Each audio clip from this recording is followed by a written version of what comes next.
ব্যাটে রানের ধারাবাহিকতা ধরে রেখেছেন তামিম ইকবাল।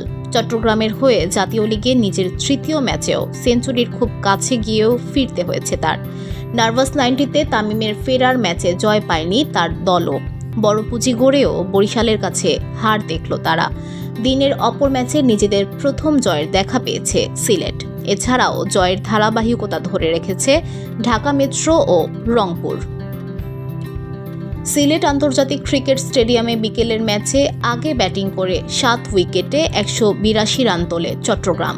শেষ ওভারে রীতিমতো তাণ্ডব চালিয়ে বরিশালকে জিতিয়ে মাঠ ছাড়েন সালমান ইমন। পরপর 2 ম্যাচে জিতেছে বরিশাল। শেষ ওভারে জিততে হলে 24 রান করতে হতো বরিশালকে।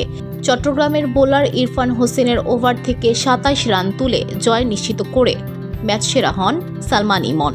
একই সময় 2 নম্বর মাঠে হওয়া ম্যাচে 6 উইকেট জিতেছে সিলেট। আগে ব্যাটিং পেয়ে 7 উইকেটে 144 রান তোলে খুলনা বিভাগ।